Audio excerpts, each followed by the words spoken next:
Hi everyone, my name is Caitlin, and I'm really excited today to be taking you through some updated staff permissions. In this video, I'm going to take you through our updated staff permissions for forms. So to start off, I'm in Setup. I'll expand the staff menu, and then I'll select staff roles. So you can modify the form settings for any staff role. For today, I'm going to choose my instructor role. Form permissions can be found right at the very bottom of this page. So first, we get to choose which clients these permissions apply to.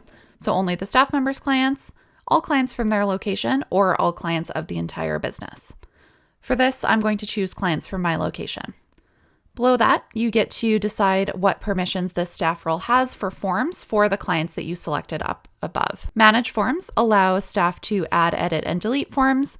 View responses will allow staff members to view the form responses. And complete forms allows staff to fill in forms on behalf of clients. So you can pick and choose any combination of these settings simply by checking or unchecking the box beside. For today, I want instructors to be able to manage forms, but I don't want them to be able to complete them or view them for clients.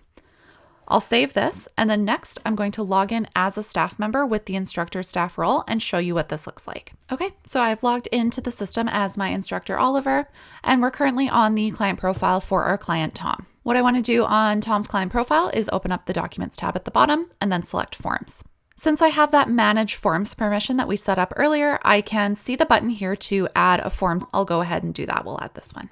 Now that it's been added, you'll notice that I'm not able to click on the name of the form to fill it out with the client. Because I don't have the Complete Forms permission, I'm unable to open this form to complete it with Tom. For forms that have been completed, clicking on the three-dot action icon on the right-hand side, you can still see the View All Responses menu item when I click on that and try to take a look at somebody's form response. Again, by clicking on View Response, you'll see that my access is denied because I don't have that View Responses permission enabled. The permissions for forms, as we just looked at, can be changed at any time in Setup for any of your staff roles. So that covers staff permissions for viewing, managing, and completing forms. Thank you so much for watching, and we'll see you in the next video.